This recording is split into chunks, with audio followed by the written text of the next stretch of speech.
An 18-year-old was killed and left at a baseball field in Anchorage nearly 4 years ago. Tonight, police say they have the killer. A teen drowns after he and others were skipping their snow machines across a Bethel pond.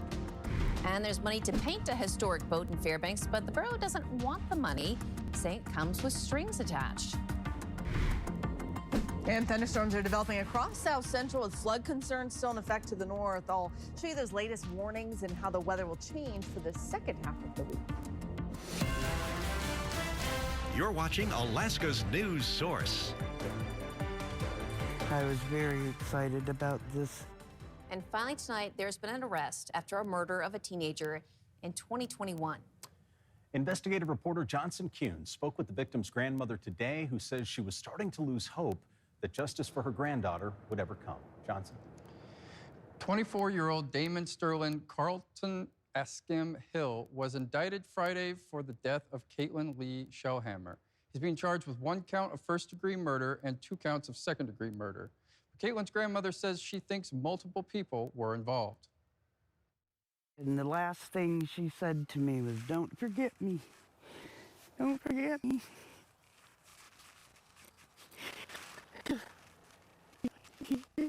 Sandra Giroux sharing the final moment she had with Katelynn before the 18-year-old's death in 2021. According to Anchorage police, officers found Katelynn's body in the early morning hours of June 8th at Nunaki Valley Fields in East Anchorage. Police said she suffered trauma to her upper body. Her grandmother saying Katelynn had made great strides while attending the Alaska Military Youth Academy. She was just waiting to turn 18 so she could buy her car and get her job, and everything was going good. Sandra says she got the call from detectives about the arrest on Friday. The same day arrest records show Hill was arrested at a Wells Fargo on DeBar Road shortly after 5 p.m. after a judge issued a $1 million arrest warrant, nearly 4 years since Katelynn's death. We thought we were going to have to take it into our own hands and become cowboys and go out and rally, but thank goodness the cops. The police are great. They worked on it. I was afraid it'd become a cold case, and it didn't. So we're ecstatic. According to Sandra, the family had long since suspected Hill's involvement in Katelynn's death and that he was part of a crowd she had been trying to move away from. It's for those reasons, Sandra says, she believes there are more people responsible. They're coming after you, whoever else is out there. And I can't wait to see you guys in court. Now, Hill has an arraignment scheduled for Wednesday at 1:45 at the Anchorage jail courtroom. His bail has been set for $500,000. Johnson Kuhn, Alaska's news source. A Homer woman found guilty murdering her court-appointed supervisor was sentenced to 68 years and 6 months in prison today. 39-year-old Sarah Dayon was convicted in December in the 2020 murder of 57-year-old Keith Huss near Turnagain Pass. The judge determined she killed Huss within hours of her release from jail. He was found with 4 gunshot wounds and was hit by a vehicle. A death investigation in Anchorage is now being investigated as a homicide. Anchorage police say the case of 3 people found dead in the University area lake area last month is domestic violence related, and the agency will not be releasing the victims' names. They did say the 2 men killed were 37 and 41 years old, and the woman was 23. The medical examiner will determine the cause of death. And the body of a Bethel teen has been recovered after his snow machine sank into a pond and he drowned late Saturday evening. The Bethel Regional High School principal identified the boy as 17-year-old James McMillan. Bethel Police's deputy chief says 3 people under the age of 18 were out skipping at a pond in the town. In the process, McMillan and his snow machine sank into the water. And here's a photo of that pond. Skipping is when snow machine racers kind of hydroplane their sleds across water. Police say McMillan and other people skipping did not have life vests or proper safety equipment, and remind people that skipping is dangerous regardless. And there's an important deadline for teachers, and that one is looming. Tonight, the Anchorage School Board looks at what could be a new budget. Joe Allgood is live at ASD headquarters, joins us now. Joe. With state education funding still up in the air, the Anchorage School District will be revisiting next year's budget tonight. What that might mean is a rollback of some of the cuts that were already approved. If passed, a memorandum on tonight's agenda would preserve middle school sports, gifted and language programs, and reinstate nearly 300 full-time positions, among other things. It also states that while a $560 BSA increase might preserve programs, it still won't be enough to, quote, adequately meet student needs. I'll be following the meeting, and I'll have more updates for you tonight on the late edition. Joe Allgood, Alaska's news source. And turning to weather, you may have heard some thunder this afternoon. Ooh, not something we hear every day, right? But Chief Meteorologist Melissa Fry joins us now with a closer look at that forecast. Yeah, we are seeing active lightning, especially in the area near Eagle River from Hatcher Pass and spreading west from there. The storm's still active tonight, as is the radar and the view from Midtown. Right now, you can see those dynamic clouds, some rain off into the distance. We had a quick, heavy downpour earlier this afternoon through Midtown, pushing into downtown. Right now, 50 degrees. Those winds are still breezy, gusting out of the southeast at about 33 miles per hour.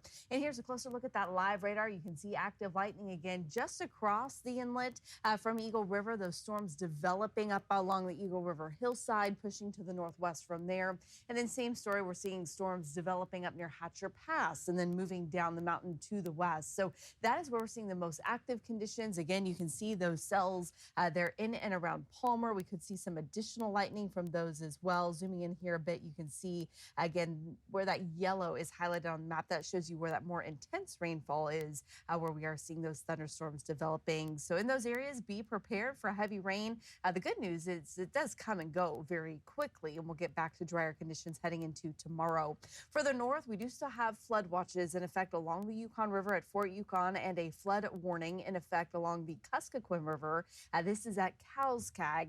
Again, this is where breakup front moved down and then stalled, causing the river to rise rapidly behind that ice jam. The road between Upper and Lower Kowskag is still impassable. Schools were actually closed there today because of the flooding, and those water levels still running high tonight. I'll have a closer look at that statewide forecast here in a few minutes, but overnight in South Central, you will still see those scattered showers tomorrow. Chances for isolated showers. That activity is going to decrease quickly, though. We'll hold on to the clouds, temperatures back into the upper 40s. But once we get into the end of the week, and especially into Mother's Day weekend, we're talking warmer temperatures, more sunshine for many Alaskans. And I'll have a closer look at that forecast here in a few minutes. Sounds amazing. Thank you, Melissa. Well, the group Friends of SS Nenana is urging the Fairbanks North Star Borough to accept $500,000 in federal funds to paint the historic sternwheeler this summer. Now, the mayor there declining the appropriation, saying that this funding comes with way too many strings attached over the next 15 to 25 years. And those opposed to his refusal argue that the painting is needed to protect the boat's raw wood from the elements. The 237-foot sternwheeler is now on display at Pioneer Park, and it was named after a National Historic Landmark in 1989. Now, over the years, the borough has had to continue to rehabilitate the boat, with the mayor saying that will continue to cost money as long as the borough continues to own it. By accepting that grant, we have concerns we could be violating Alaska's Constitution by locking in future legislatures for funding and maintaining that boat, not allowing them to make decisions they see as needed in the future. That is not a good enough reason to not accept funds to fix the boat, because they're going to condemn these future assembly members to having to come up with the funds to repair the damage that's going to happen by not accepting these funds to paint the boat. Now, since the mayor indicated his intention to decline the money, Schmidt says Friends of SS Nenana have reached out to the community and the Borough Assembly to help change the outcome. There's another renovation work scheduled on the boat for this summer, with some of the money coming from the borough's capital improvement program, and of course money raised by the group called Friends of SS Nenana. Well, still ahead. Oh, the deadline is here. Kind of a procrastinator. Wait till the last minute to get things. Starting tomorrow, if you use your regular ID to get through airport security, it may be a bit of a hassle.